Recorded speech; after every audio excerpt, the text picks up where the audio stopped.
Welcome to episode 23 of the Before the Score podcast. 23, Michael Jordan. It's the last episodes of The Last Dance, so you know we're getting into that later in the show. But there is a more pressing need, more breaking news that we have to go over to start this show. And that's the arrest of DeAndre Baker and Quinton Dunbar, Giants and Seahawks defensive backs. Now, I know I have a lot to say about this, but I'm going to let one of you guys start it off. So who wants to start off on this news? Yeah, I just think it's a very interesting situation. You got all the quarantine, going on. Everyone should be staying at home, and there's no big breaking news in the sports world.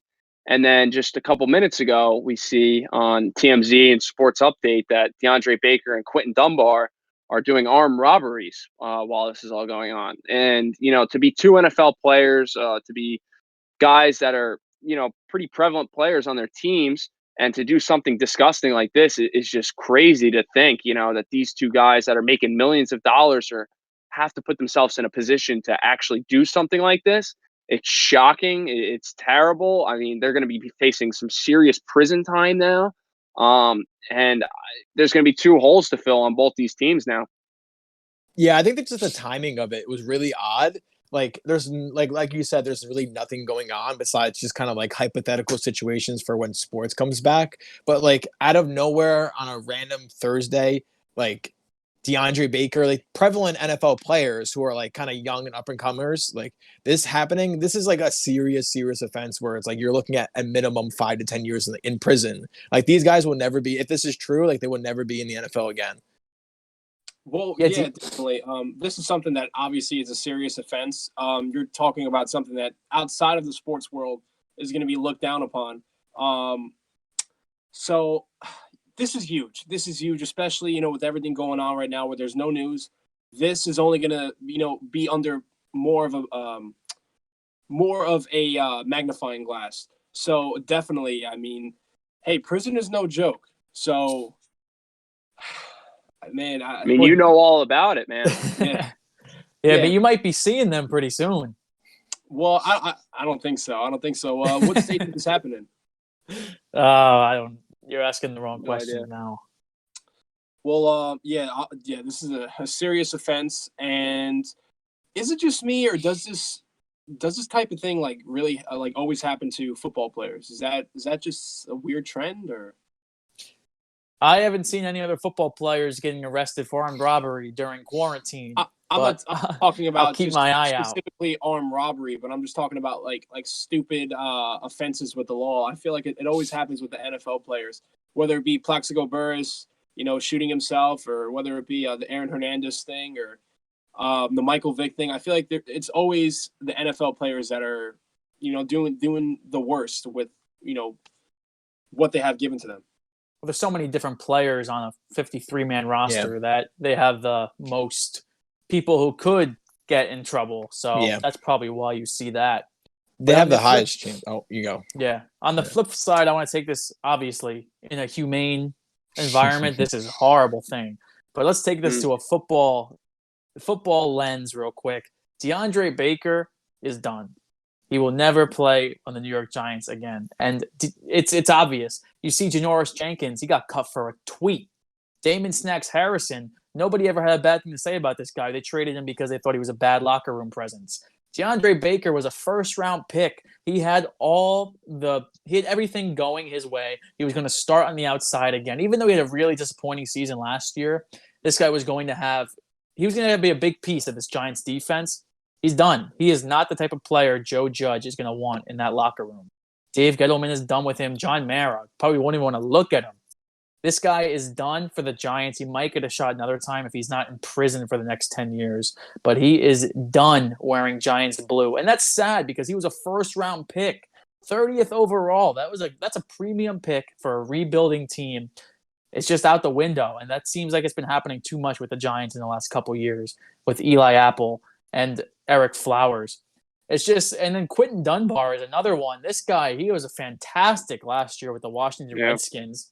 He was going to be the Seattle Seahawks, one of their best defensive backs going into this year. And I didn't even know him and DeAndre Baker knew each other. Turns out they're trying to rob people together. And just the specifics of the robbery is so just it's disgusting. That's the word I would use. Disgusting that you invite all these people over to your barbecue that I didn't even know you could have in quarantine, but I Yeah. guess they were having some party. And I don't know when this exactly happened. It had to have been recently because this hasn't sent to reps for that long. And then you're instructing people to shoot people. You're robbing people at the door. It's just you made out with over $70,000. The whole thing is just crazy, crazy. Yeah, you're NFL players. Like you're making millions of dollars. Like you said, DeAndre Baker, first round pick a couple years ago. Like he has plenty of money where you're trying to rob people at gunpoint for $70,000. Something just doesn't make sense here. It's weird. And for NFL GMs and owners, when you're going into a draft, you're looking at talent wise. You're looking at if skill sets are going to be prevalent in the NFL. Like character issues are one thing, but like to even think like these two guys would be part of an armed robbery, like that doesn't even cross NFL GM's minds. So it's just such a weird situation. I feel like more information needs to come out just so we could see what's going on, really. Yeah, And one looking way at to the football, we're looking at the you football got it. side of it. It's just like you said, it's really like a tough blow for the Giants because it's not like they drafted someone who had like character issues. Like this was never like even like thought of like this kind of guy, DeAndre Baker, would be having problems down the line. It was never like a risk because it just kind of came out of nowhere because like no one really thought of him as that bad locker room, bad character guy. And one way to put it that I really thought was it just hit the nail on the head was Jackson Thompson, who I went to school with, and he actually is writing about the New York Giants a lot on Twitter and for SI Maven. He said DeAndre Baker is set to make almost $2.4 million in 2020, and he's stealing Rolexes at gunpoint. Something is not adding up. That just doesn't make sense to me. Why he had to do that? Maybe this guy is having trouble with some really bad people, and he really needs more money on top of the type of money that he's been making with the NFL. So this is something where you don't really know. I mean, I understand that everybody has the right to carry, but why did this guy need to have weapons? Was it for self-defense? Was it to harm other people?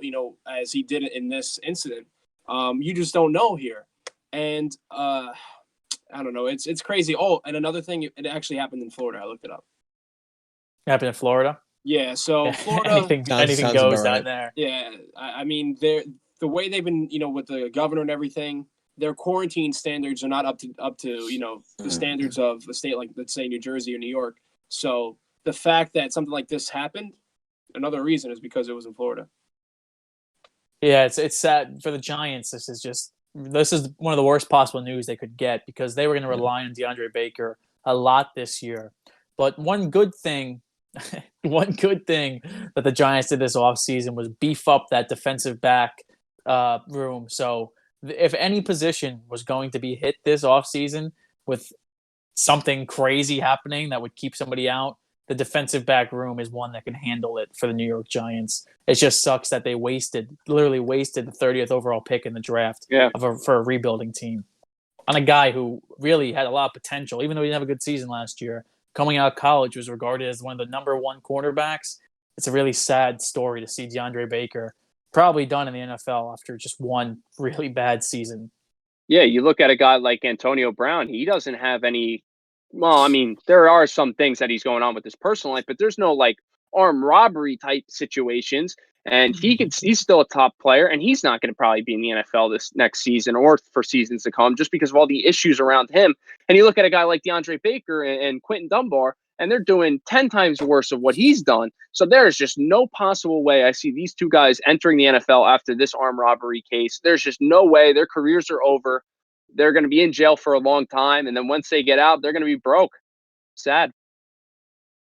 Yeah, I have to agree with that. But let's try to move on from one of the most bizarre stories you'll ever see in the NFL. And let's talk about the Seahawks trying to trade for Russell Wilson in 2018. Trying to trade Russell Wilson in 2018 to the Cleveland Browns because this story completely blindsided me. I had no clue that this was happening. And Dan, I know you're going to want to talk about this. So what did you think of the Seahawks trying to unload an MVP caliber quarterback to get Baker Mayfield possibly? All right. Well, first of all, it's Chris Sims, so we don't know how reliable this source is. All right. I just want to get that out of the way. We don't really know how if this actually were to happen. But to say it was happening, let's say Chris Sims is right and this was happening. Let me remind everyone, in this draft, Baker Mayfield was the number one quarterback on a lot of teams' draft boards. Not every team's draft boards, but a lot of teams' draft boards. You look at the New England Patriots, there was rumors they were going to trade up to the second pick to try and get him. So it doesn't shock me, a team like the Seahawks, who Russell Wilson was owed a lot of money. You saw him break a huge contract. Like, his contract was insane that he just got. So maybe the Seahawks were in a position where, hey, let's not pay Russell Wilson all this money. Let's try to use it in other areas where we could get better and take a guy like Baker Mayfield, who has similar skill sets to Russell Wilson. Not saying he's on par of a talent yet. Not saying that. Let me put that very clearly. But a guy that's very similar in his skill sets, to use the money elsewhere. So it makes sense for the Seahawks to try and do that. Not that I would agree with the situation of where you get rid of an MVP, Super Bowl winning quarterback like Russell Wilson, who's a top 5 quarterback in this league, an amazing quarterback. He's going to go down as a top 15, no doubt, quarterback of all time. He's a fantastic talent. But it doesn't really surprise me that teams were thinking outside of the box when it came to Baker Mayfield, because Baker Mayfield, yes, he had a bad season last year, but the talent is there. He's a very good quarterback if all the pieces are correct. And this year, I personally think you're going to see that Baker Mayfield is going to have a very good season with the offensive line, all the weapons around him being healthy. And as long as he stays healthy, Kevin Stefanski's really going to push him forward to becoming maybe a top 10 quarterback in this league for years to come. Now, see, I really don't understand if this is actually true, why Seattle would want to make this move. I get if you're the Browns and you can use that first round pick, and when you have the number one pick, you can give up to get Russell Wilson, and you have the money to kind of build a better roster around him. So they probably would have been like one of those playoff contention teams, because last year they had a loaded roster and you put Russell Wilson in that, they'll probably squeak into the playoffs. But I mean, that roster last year with that offensive line, like, they probably wouldn't win a Super Bowl with Russell Wilson, and then you're handicapped with the $30 million. Just for a young team who's not really built to win now, wouldn't really make sense. But I mean, also for Seattle, like, I don't get why so many teams just kind of look to move these big stars that are making a lot of money. Like, I don't get why the Texans traded DeAndre Hopkins over a few $1 million. I don't get why they would want to trade one of the top 5 quarterbacks on the planet just over money. Like, the cap increases every year. There's always ways around the cap. If you draft well, you just need that quarterback. So I would never being in favor of trading a top 5 quarterback in their prime.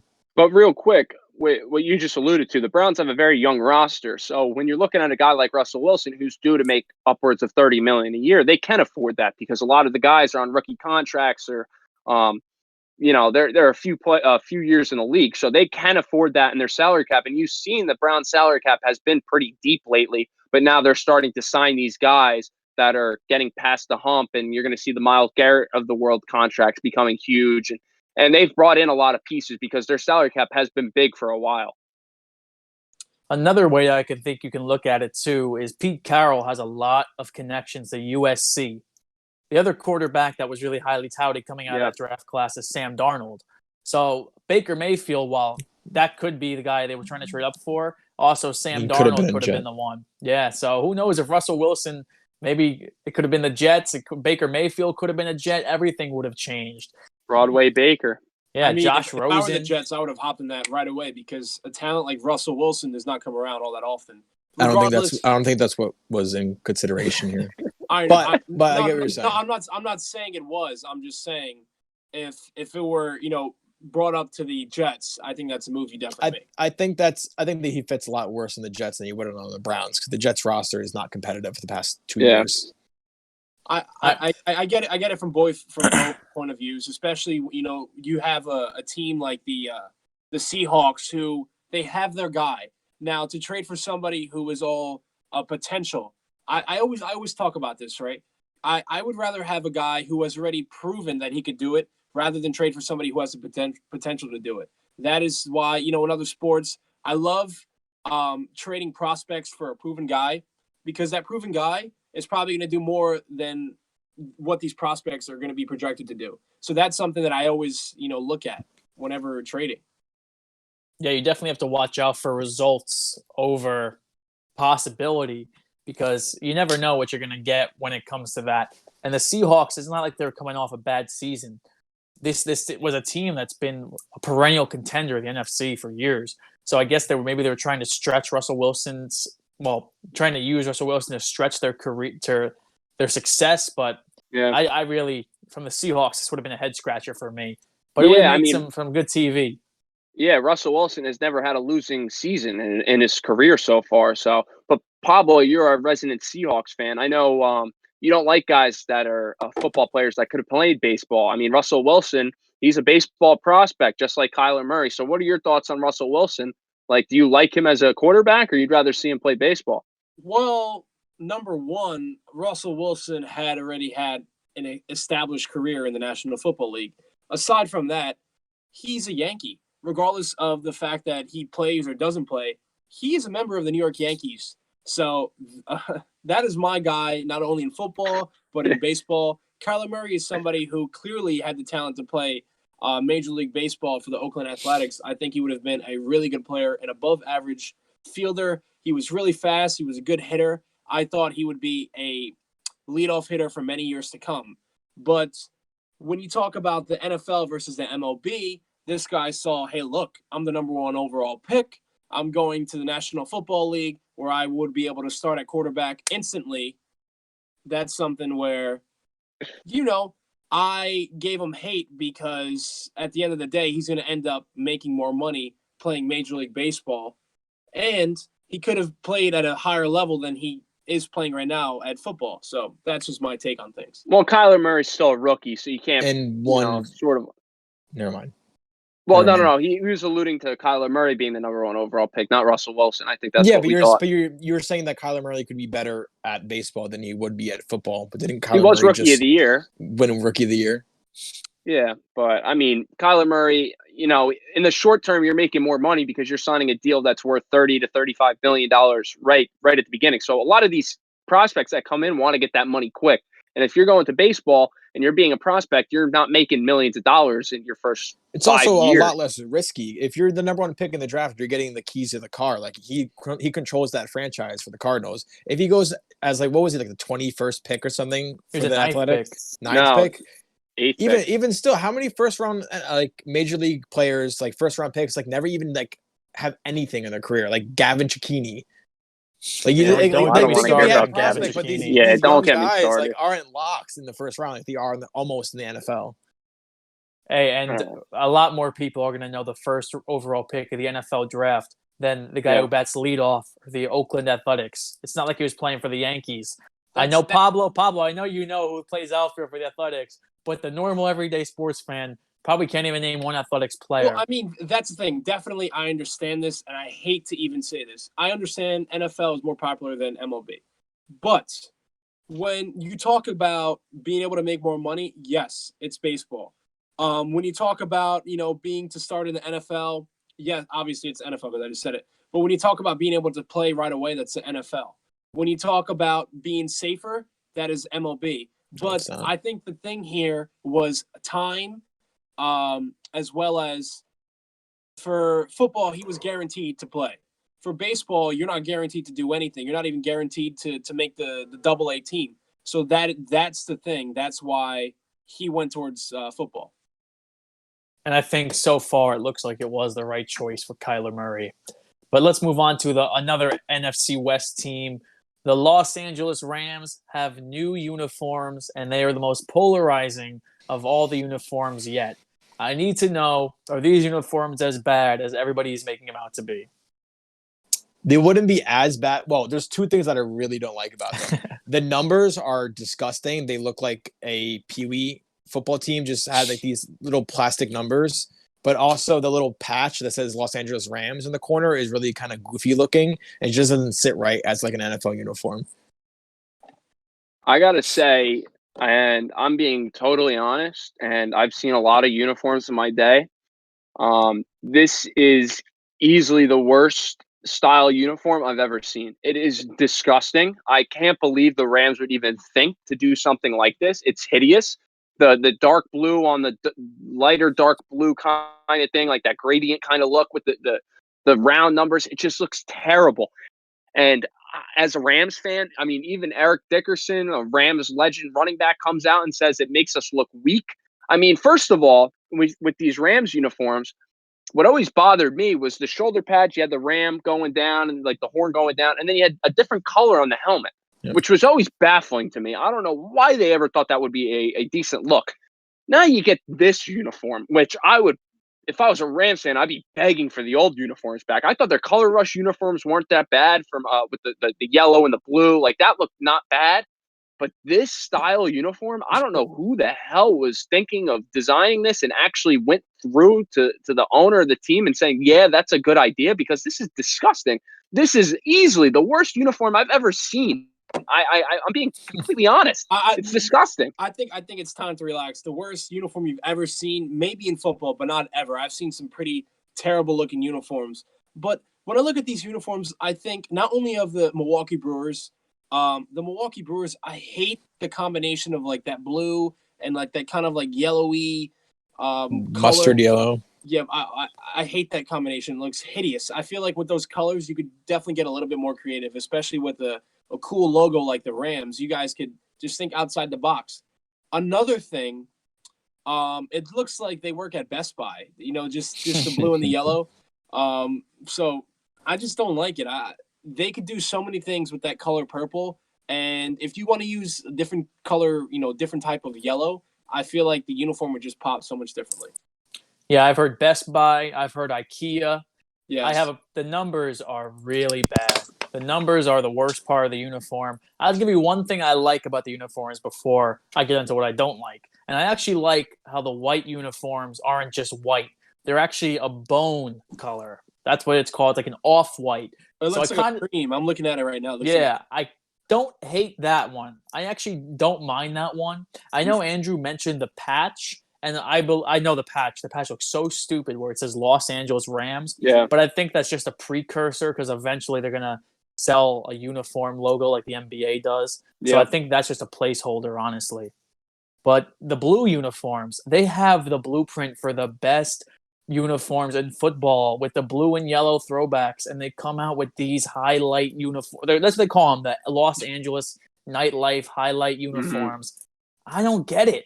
These so many teams, the Rams and the Falcons, have perfect color schemes, perfect throwback uniforms, and you come out with these. I don't understand it.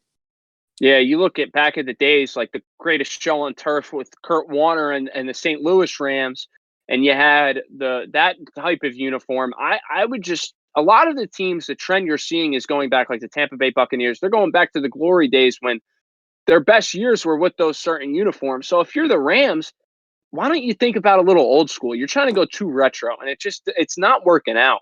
I mean, you go back to the white stripe instead of the yellow. I get it's LA and you want to be fancy and everything, but let's just keep it simple. People like the more simplistic look than these just beyond ugly. I don't even have words for how disgusting these uniforms are. Yeah, they are not good, and I really don't get what they were trying to accomplish with these uniforms. But I ought to see them on the field. Sometimes you see these horrible uniforms and look better on the field. I don't know how these ones will look better, but hopefully it will look a little different. Moving on from uniform talk, one of the biggest stories in football. I can't believe this is one of the biggest stories in football. But with the All-In Challenge, Barstool Sports founder Dave Portnoy is going to be watching a game with Roger Goodell. Monday Night Football. He got the winning bid. So what can we expect from this meeting of the minds? I mean, this is everything Dave Portnoy could have ever dreamed about. I mean, he's been the number one critic of Roger Goodell for years now. And he was willing to pay as much money as it took to get to this point. And I mean, he was probably bidding with Roger Goodell at a certain point to make sure he wasn't being the one. Roger wasn't inviting him into his own house. I mean, a Barstool fan with Dave Portnoy, I think this is an amazing idea. It's hilarious. I hope Roger is in good spirits with all this because Dave Portnoy is going to come with the clown Roger Goodell shirt on, and he's going to be giving him a hard time and everything. But looking at it, it's for charity. The money's going for charity, so you got to love that. So it's a good idea, and hopefully Roger just makes the best out of it because it's going to be a tough time because Dave's going to give him a lot of shit for that whole time that they're together. Yeah, if I was Roger Goodell, I'd be pissed because this is a lose-lose situation. He either like accepts like his word and like takes him as the winning bid and lets him actually watch a Monday Night Football game with him, where Portnoy's gonna try to like videotape stuff. He's gonna wear that shirt. So that is not really gonna like make him look great. But then again, on the flip side, if he says no and doesn't let him like watch the game with him, that just gives him like that stickler look, and then just kind of like it's gonna give Portnoy like another reason to hate him and just expand his hate surge on him. Well, my opinion on this thing is, number one, money talks. So regardless of the fact that Roger Goodell and Prez do not get along with each other, it doesn't even matter, because I feel like at some point those issues are going to be addressed before this interaction even takes place. So I don't think that's going to be a huge problem. Now, obviously, he understands the kind of defamation this guy has made to his character, with the T-shirts and everything. I don't think that's going to be such a big deal, especially with whatever Andrew was just saying, that, they're going to poke fun at it. They're kind of going to like make light of the situation, because what happened. It's in the past. So you can't change anything. The only thing now is to kind of like laugh at it. And who knows, maybe at the end of this thing, these two guys walk out as friends. If they walk out as friends, I will be shocked after all that Dave Portnoy has said. But I can't wait for this to happen. I hope it's Patriots Jets Monday Night Football game, or maybe a Giants Buccaneers Monday Night Football game. Something that has to do with Brady and something that has to do with the Patriots. Knowing Roger and knowing the businessman he is, he's probably going to put it on whatever the worst Monday Night Football game is that wouldn't have anything to do with Dave Portnoy or Barstool Sports. That's the one we're going to get. But whatever one we do get, that's going to be more interesting than the entire game. That's all people are going to want to see. I don't know if we're going to be able to get inside access into whatever the hell they're doing, or if Roger Goodell will even let a camera anywhere near them, or if Dave Portnoy will end up being arrested from Roger Goodell's basement. Who knows? But that's what the fun of it is. Dave Portnoy, this was an amazing business decision too. If my company, if we had enough money as before the score, I would have won that bid. We could have all been watching in Roger Goodell's basement, and we would have been celebrities. But Dave Portnoy, Barstool Sports, they had the money. Great businessman, great business decision. It's more money than you have. I think it was. It's $250,000. Yeah, $250,000. I thought it'd be in the millions, but it's expensive, but that's not, Well, no one's gonna try to outbid him because they know that he was gonna pay like whatever it took. So unless you want to like, drive his price up. I'll tell you something. I'll tell you guys something right now, right? I know a little bit about bidding and buying properties. I play Monopoly every single night. I'm the guy that buys up all the properties, and you got to go through me if you want to have a collection. So I know about what it takes to spend money. So I think if I personally had the money, I would be able to outbid El Presidente. Well, it's a good thing you're not our treasurer, because then we'd all have $100 GTA yachts too. So, all right. Well, look at it on this side. How many people in this world are willing to pay $250,000 to go into Roger Goodell's basement to watch a Monday Night Football game? I mean, like, this isn't the best all-in challenge you can spend your money on. Too. Yeah, it's not going to be that exciting. It's not that cool. There's a lot more all-in challenges. I mean, you could be in a Martin Scorsese film with Leonardo DiCaprio, for God's sakes, Like, this is not the best one. So, and Dave Portnoy is going to outbid you, just like Andrew said. So I see why the price isn't in the millions. I mean, the draw for it is not that big. Yeah, I don't think many people were spending more than that to hang out with Roger Goodell. He doesn't really seem like that fun of a guy to begin with. Yeah. It's episode 23, so let's talk about Michael Jordan. Let's talk about The Last Dance. Is this the best sports documentary you've ever seen? Well, when you look at the 10-episode feature, I mean, you go on ESPN, you could watch a million 30 for 30s that are incredible. I mean, you learn a lot. It's awesome to see about the past and everything. But this is 10 episodes, so they've done it so well. I didn't realize how much film that they had on the behind the scenes of Michael Jordan, which is awesome to see. We're not in the age where we watch Michael Jordan live, so we get you get the full story, you get the behind the scenes look. There's some cool things that happen, and you really get to see the life of Michael Jordan that he was living and how much of a global star he was. So I would have to agree and say it is the best, sports documentary there's ever been. But for episode 9 and 10, I mean, as a LeBron stan, I want to see Michael Jordan's wizard years. I want him exposed a little bit in these wizard years that no one talks about for some reason for Michael Jordan, So I want to see that. I know Michael Jordan's going to win the championship. Everyone knows the ending. He goes 6-0. I hear it all the time. Let me see the retirement after. Let me see the years that he's not playing. I like to see his failed baseball career. I mean, not many people realize that. I mean, he was a 200 hitter in Double-A ball. So I want to see the wizard years. That's what I'm alluding to here. Jordan's wizard years, I'm not excited to see that in the documentary. I don't even know if it's a documentary. But the last 2 episodes that came out last week, I think were the best of the entire series so far. And the ending to episode 7 and 8 were just sent chills down my spine. Episode 7, when Jordan is tearing up, realizing how much work he put in. It's amazing to see somebody have that epiphany, sit back and be like, if you don't want to play that way, don't play that way. Cut and take out the earpiece. That's what you want to see the entire documentary. And then episode 8, when everybody's always seen that picture of Jordan on the ground after he wins the championship on Father's Day, holding the basketball, just lying there.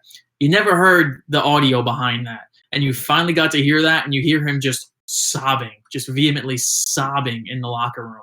He finally gets a moment. He realizes that this is where his father would usually be, and he's sobbing his eyes out.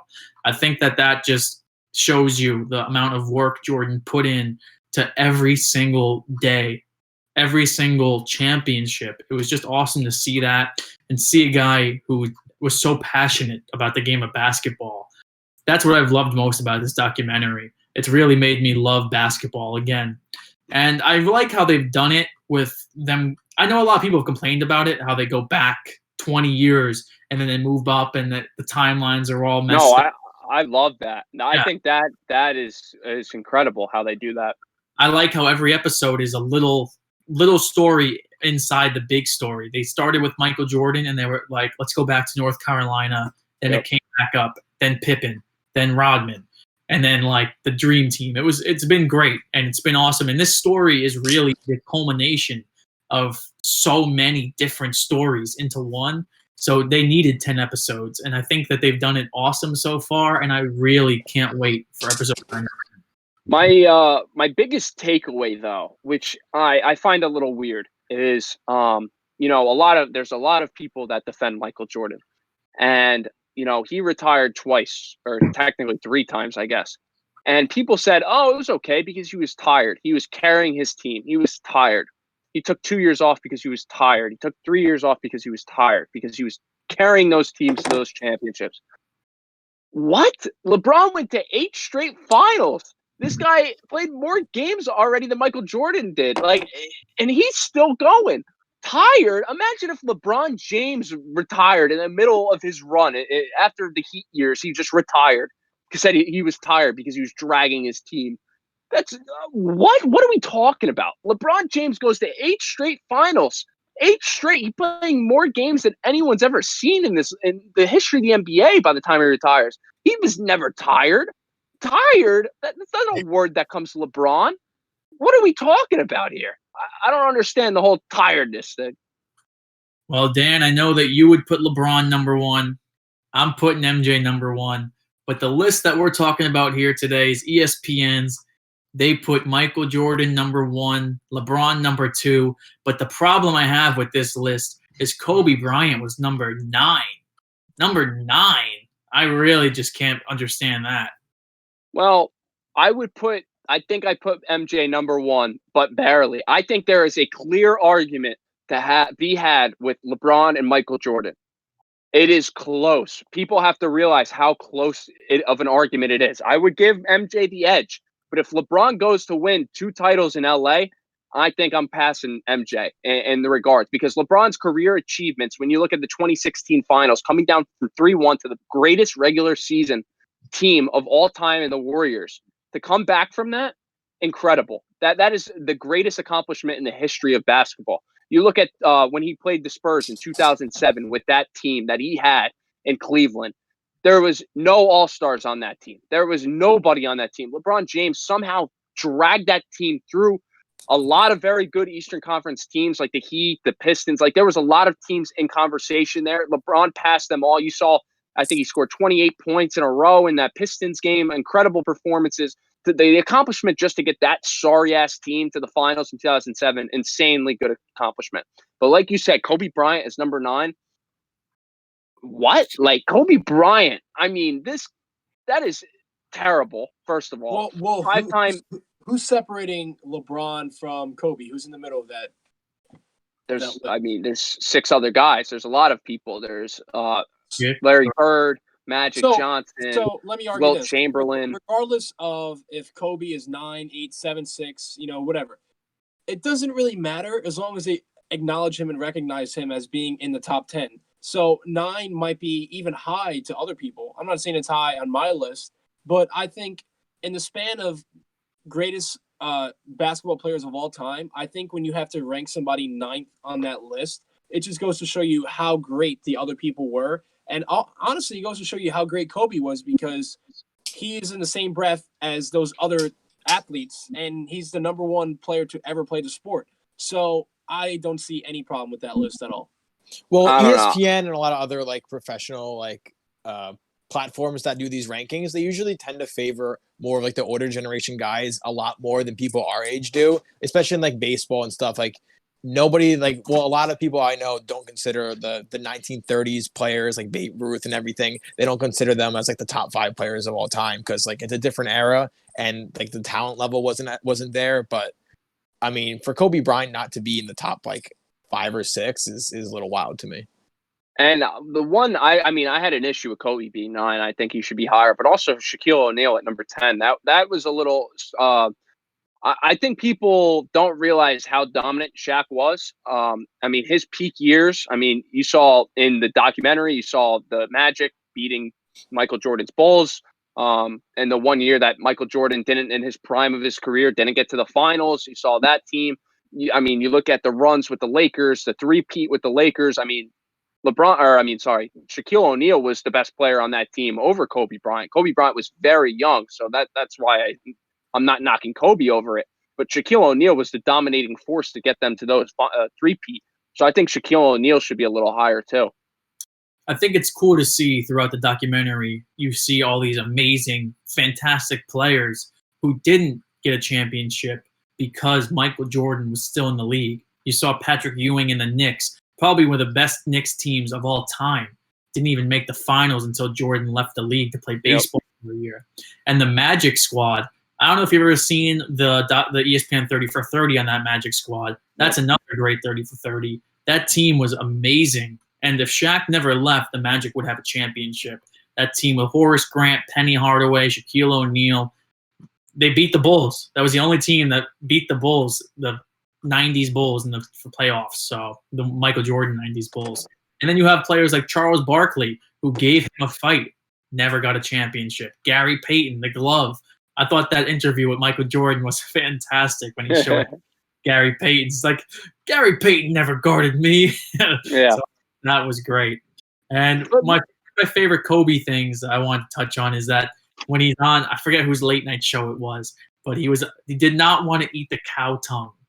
And the question was, rank you, LeBron, and Michael. Oh, James Corden. Yeah. Yeah, Corden. And or eat the cow tongue. And he's about to eat the cow tongue. He's like, I'm not doing this.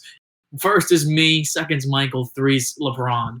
So I love his attitude was always that he's the best. And I think that he was definitely the closest to Michael. And it's a shame we'll never get to see something, Kobe speaking on that, tragically. But I think that would have been awesome too. Yeah, watching this documentary, I mean, people want to make the argument how the defenses, like in the 90s, were so rough. I mean, like you saw it with the Bad Boy Pistons. You saw it with the Knicks squad that they had. They were a very rough team. But, like, let's be honest, like, that's the only knock. But you look at the superstars in the league. I mean, Clyde the Glide Drexler, they were saying he was on MJ's level. And you go into the finals, and this guy's just getting destroyed by Michael Jordan. Yeah, Michael Jordan's a great player. He's an all-time player. But, like, is Clyde Drexler that good? If you were in the NBA now, you look at the skill level of the guys in the NBA now that LeBron is competing against and LeBron is beating. I just don't think the talent level in the 90s was that much is on par to even remotely close to what it is now. If Michael Jordan was in the league now, yeah, he's a top 5 player, but is he winning 6 championships and going 6-0? Hell no, he's not. Hell no. The competition he faced in those finals, I mean, you look at in 91 when he won his first against the Lakers squad that was coming off. I mean, they were way off their prime. They were running the 80s. You had Magic Johnson who had AIDS. I mean, he beat like a guy with AIDS as their best player. The Trailblazers teams, they were good. I mean, Clyde Drexler was a good talent, and Gary Payton with the Supersonics was good. But what are we talking about here? I don't think that if Michael Jordan had to play against a Tony Parker, Manu Ginobili, Tim Duncan, Kawhi Leonard team in the Spurs, or had to play the Golden State Warriors, I don't think he's going 6-0 here. That's my last point about it. Yeah, we'll see. The Last Dance, last 2 episodes this Sunday. Can't wait for that. Let's move on to a different sport here. We have the UFC and the WWE. Last week we started with the UFC, so this week we'll start with the WWE. Pablo Hernandez, I want to know your thoughts. Why the hell does Otis have the Money in the Bank briefcase? Honestly, I couldn't tell you. And the thing that really bothers me with this company is the fact that there is clearly a direction they should go, and they just won't do it. We all know that Aleister Black should have been the Money in the Bank briefcase winner, or an AJ Styles coming off that loss at WrestleMania in the Boneyard match against The Undertaker, in a match in which he was buried. I think an ultimate payoff would be for him to have a title shot. But when you look at Otis winning, I personally don't think he's going to do anything with that briefcase. Actually, from what I've heard, which is really dumb, that he's actually going to use that and waste it and challenge it towards the tag team titles, which to me doesn't make any sense. And it kind of just devalues this pay-per-view even more, a pay-per-view that should not even be happening anymore. I mean, just take a look at what they did to the women's match, right? I understand you're going to talk about it. Seth Rollins and Becky Lynch, they are expecting. So the winner of that women's Money in the Bank match was Asuka. So they were just so lazy and they just gave her the title. Why not do like a tournament and the winner of that tournament fight Asuka, and whoever wins that wins the title? Why do they have to just give somebody the title? They don't know what they're doing. They have so much talent. They just don't know how to, book it on TV. Well, it could have been great too if I say it was Asuka versus whoever made the finals against her, and they fought, and Asuka still had the Money in the Bank briefcase. 30-minute match, beat the shit out of each other. Asuka loses, immediately cashes in the Money in the Bank, and then she wins the title. That would have even been more interesting than whatever they came up with. The Becky Lynch news is the other thing I wanted to touch on. That was shocking. Usually in WWE, you don't see things kept under wraps that long. I had no clue until the day of. We were all wondering what could the announcement be. But before that, nobody knew what the hell was going on. But I think that could be a positive, actually. I think that obviously bringing a child into the world is a positive, but a positive for her wrestling career, as she was getting stale. There's no other way around it. She was getting stale as a wrestler. If she comes back after taking some time off, when crowds are back, she is lucky. She leaves on good terms, never lost a championship, gets to miss all these crowds not being there for her matches, and she gets to come back when crowds are hopefully allowed back. I can't think of a better scenario for her. Well, Steve, if it were up to me personally, I would have Asuka hold the title until SummerSlam, where I would have Shayna Baszler. Number one, Shayna Baszler is a person I predicted to win the briefcase. I think that she should win the title from Asuka. And I think the person to take off the title from Shayna Baszler at, let's say, a Royal Rumble or something like that should be Ronda Rousey whenever she does make a return. That is a match that could definitely headline a pay-per-view, Ronda Rousey versus a Shayna Baszler. And I do think that a WrestleMania match, if Becky Lynch is ready, is ultimately going to be that match that we never got at WrestleMania.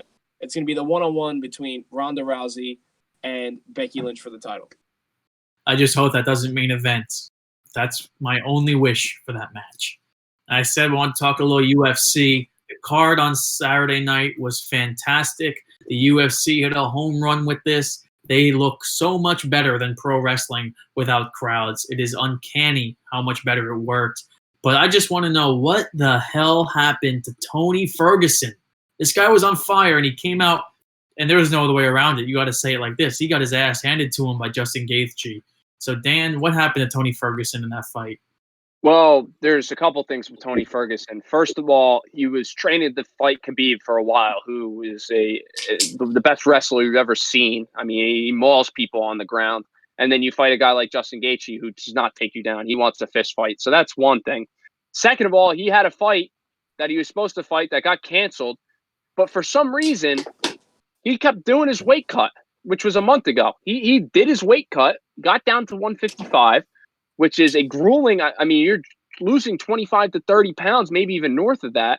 And then you got to do it all over again in a month. That your body is not supposed to do that. That's just disgusting for your body. So maybe he wasn't fully 100% for this fight. But yeah, like you said, he got his ass handed to him. Justin Gaethje is legit. I slept on Justin Gaethje a little bit. I thought that he was facing guys that were, pretty good. I mean, he had some good knockouts. I'm like, all right, and they're on fight nights, he's the headline on a fight night, and he got a knockout. Good for him. When you fight a guy like Tony Ferguson, who's on a 12-fight win streak, and you whooped him, there was no question about that. You made him. His face looked deranged. He had nothing for you. He pieced him up. He kicked his ass, man. Like, there's nothing else to say of how Justin Gaethje's striking has developed so much since he came off 2 losses in a row, where we thought after the 2 losses, all right, maybe Justin Gaethje's just, he'll knock out some scrubs. No, Justin Gaethje is on that level of elite in this sport, and him against Khabib is going to be an awesome fight. Going back to your previous point, with the UFC being quiet and all, you can really get to hear what the coaches are saying, what the fighters are even saying. They're talking smack.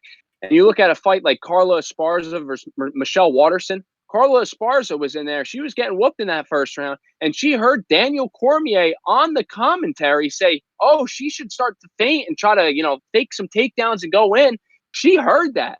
And she started to do that. And that's what won her the fight, by taking commentary advice.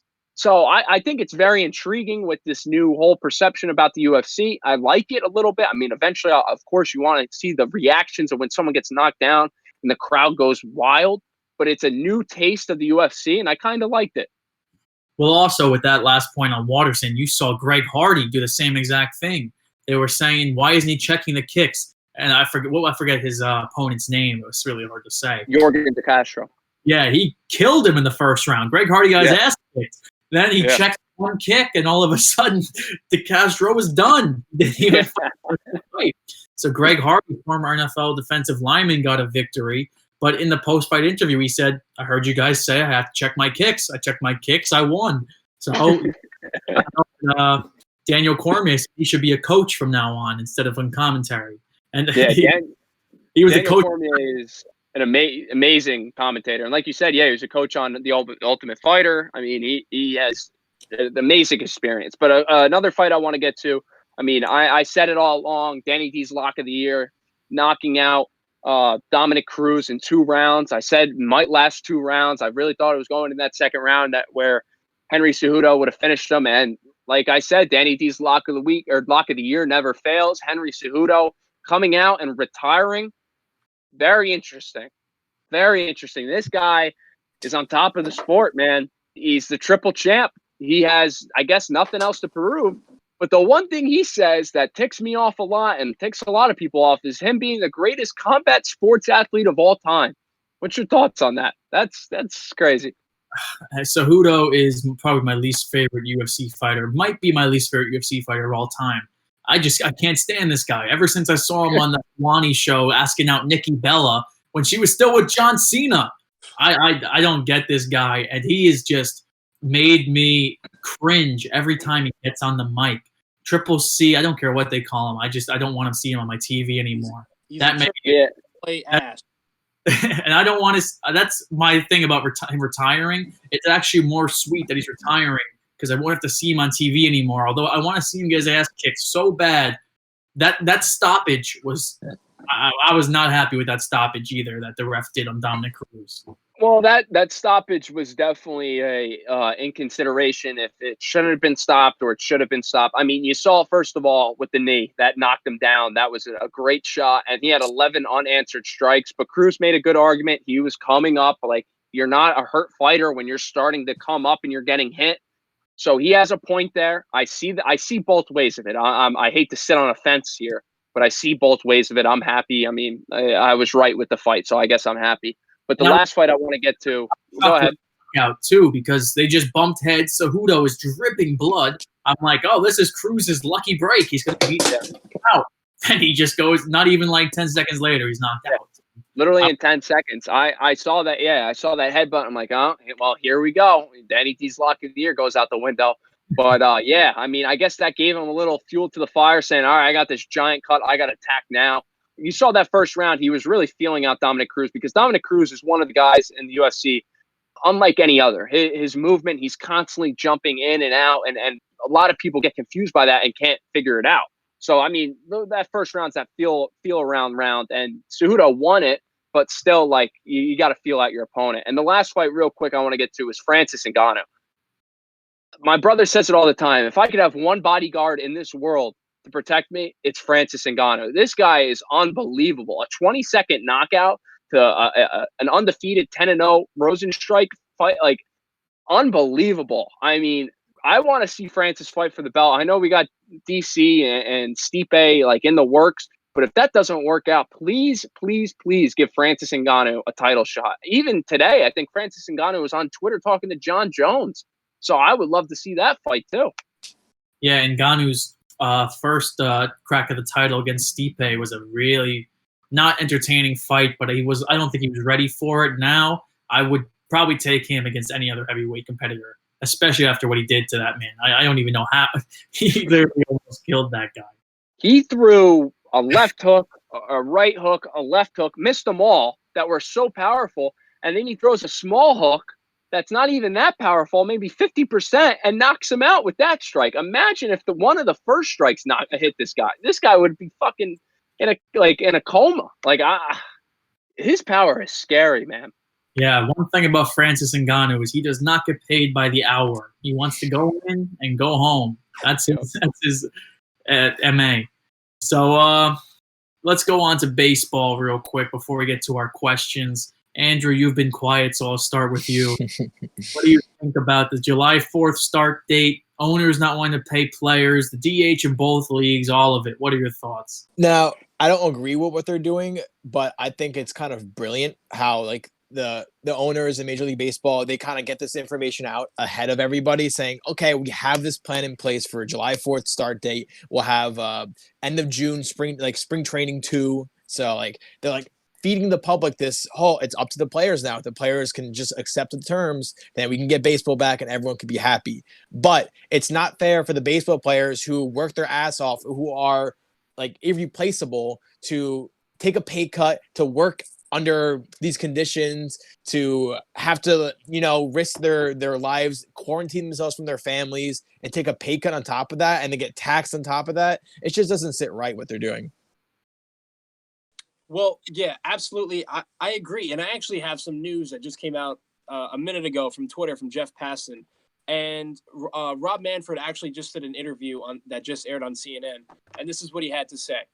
The commissioner, Rob Manfred, outlined the league's testing plan in an interview on CNN, like I just said. Testing multiple times a week for players using a facility in Utah. Let's see. The return time on test is 24 hours. Instant testing for symptomatic players. Those who test positive will be quarantined until they test negative twice. And those who have been in contact with positive tests will have instant testing as well. So, a lot to take in there. Basically, the MLB, they want to get started. They want to be the first sport. Well, hopefully they're one of the first sports to get back going. But they want to be the sport that has everything, and they have a plan for everything. So obviously they understand that this virus is not going to go away like that. They understand that while they will be playing, the threat is still going to be there. But they also understand that that threat is not going to stop them. So they're going to take the type of precautions that is necessary. So whether that means playing and every day or twice a week that these players have to be tested, they're going to be taking the proper precautions in order to stop the spread of this disease. So I do like what the MLB is doing. Now, when you talk about July 4th, I think that is a great starting point for the Major League Baseball season to start. Another thing, are they going to start spring training in a few weeks? They're going to start next month. You have to get going right away, or else this July 4th thing is not going to happen. The thing about the MLB is they've already had so much spring training, so at least but obviously the 2-month layoff doesn't help. So At least they've had that. I think 2 to 4 weeks could be optimal for the MLB if everybody's at least on the same playing field. The thing I like most about this plan is that every team will be playing in their home stadium. Instead of this Arizona summer camp idea that we've talked about before, I think that this will be more of a real feel for everybody. And I think that it feels like more able to happen now with New York doing a lot better with the coronavirus than it was. And one thing that major leagues have thought about when going through their testing plans is they don't want to take up tests that humans with healthcare workers can use on people. They want to have an excess of tests so that they could test their players and not have to feel guilty about it. And that's something the NBA has actually thought about a lot. So I think when that happens, which it looks like it's going to happen, I think that this could be a good idea. I think it's going to happen. I just hope that they figure out the money thing. It's tough to feel bad for millionaires arguing with billionaires about the salary of money that they're going to be getting. But at the same time, if it means you can't really argue. I mean, these players, whether they're in shape or not, you don't know how this type of, what COVID-19 can do to your body. You're playing and you're not making the money that you should be, putting your lives on the line and potentially not only impacting yourself, but your families, your other teammates, the staff. I think that everybody should be getting paid. There is no room right now for pay cuts. There is no room right now for shortcuts. And if you're going to pay, you pay to play. That's the rule. That's what they have to do.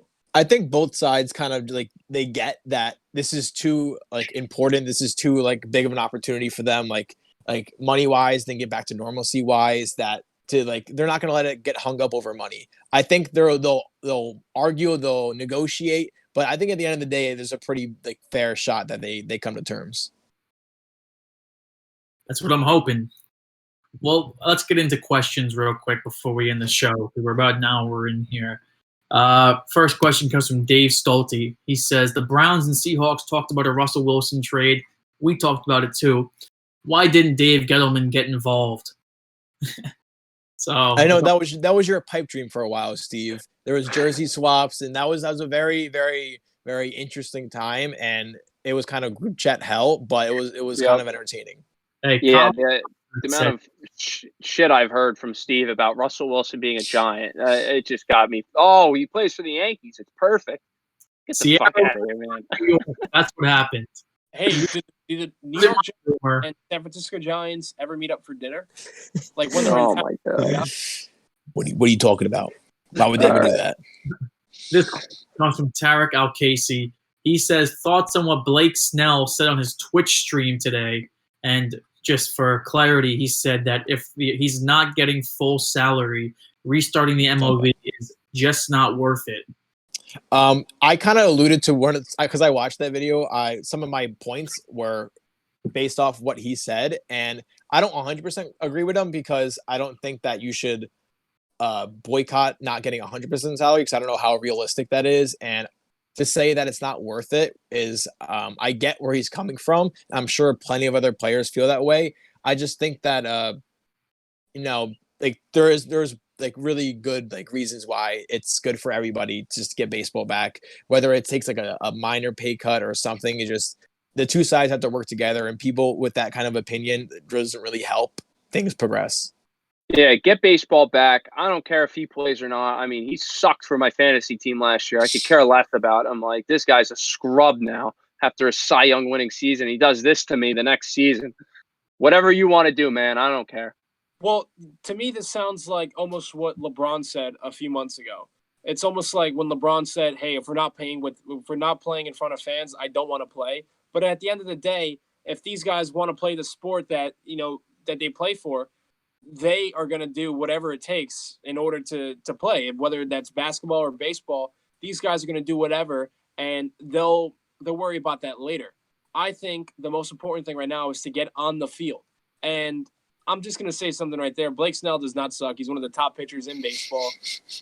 Whether he sucks for your team in fantasy, just don't pick him next time. I'll pick him up, and we'll see how good he is. He doesn't like slapdick prospects. He's not the best player. He's not the best pitcher on his team. Prospect. I'll tell you what. Snell's content that he turns out is pretty solid. So I'll give him that. We should have been covering this on Before the Score. He won the MLB The Show Players Tournament. I mean, this guy, he beat out 29 other teams for that illustrious title. So he beat Jeff McNeil in the semifinals. Jeff McNeil, very upset about that. I was upset. McNeil was doing well, and then I'm just happy McNeil made it that far because I have his card in Diamond Dynasty. He's doing really well for me. He's my number 2 hitter behind Minnie. So right now I'm doing fine. Let's move on to our next question. This one is a combo question from Dave Stolte and Paul Mila. So let me preface this real quick. Earlier, they ranked Matt Ryan above Russell Wilson on Pro Football Focus's top 101 players of the decade. They want to know which player we think had the better decade. Russell Wilson. Matt Ryan. Russell Wilson. Why are we talking about this? Pro Football Focus ranked Matt Ryan higher. PFF literally sucks, and I'll go on. Yeah. I will only reference PFF when it agrees with me, but for the most part, like 90% of their takes, I don't know where they came up with them. PFF or POF? PFF. It's Sims and who's the other guy? Interviewed by POF in California. Hey, Pablo. But yeah, Russell Wilson is the consensus pick for Before the Score. I don't really won a think Super Bowl. and he should have. Matt Ryan blew a Super Bowl. Russell Wilson wouldn't blow a 28-3 lead. That's all I want to say, Dave. Sorry. I mean, he did throw a pick on the goal line, but But you already after he won a Super Bowl already. yeah, I know. And that's a little bit of a different scenario. PK Patel wants to know what everyone's favorite KBO team is. I think that's the Korean baseball league. Yeah. I'll start off here, and I'm going to say the Twins. And the reason why I'm going to say the Twins, number one, they're the best team. Number two, I kind of want the Twins win in some other league because when it comes to Major League Baseball, they can't beat the Yankees. So I'll never see them on top, but I could see them on top in Korea. So I'm going to go KBO Twins. What's that one team, the Dinos or Dinos? The Dinos. But they have ex-Met Chris Flexen for them, so gives me a reason to root for them. That might make me not want to root for them, actually. It's true. My God, I remember watching that guy's first start in San Diego. I stayed up till 10:30 to watch that. They hyped him up because he was like good in like AAA, and then he gets shelled every time they ever brought him in. Any player who starts his career on the West Coast swing for the New York Mets, not going to have a very long career. Yep. And our final question comes from Zach Corby. He says, pretty simple question. Does DeAndre Baker being arrested mean Dave Gettleman is done? No. This is completely like unrelated to like judging someone's character. This was kind of blindsided. Like it's not like Gettleman took a risk on Baker because of any like lingering concerns coming out of college. So this is kind of just shit luck for Gettleman. As much as I don't care for him too much, but this one isn't on him. Yeah, if Gettleman's going to get fired, it's not going to be for this. Yeah, I have to agree, and I'm all for ragging on Dave Gettleman, but he gets a pass on this one. I think this is just an unfortunate situation for him and for the New York Giants. But that's all the questions we got for this episode. So that's all we got for this episode 23, our Jordan episode. Remember to check out Villain Media, check out Mock Gaming, check out Matt the Sniper. Follow us on all social media. Episode 23. We'll see you next week for episode 24.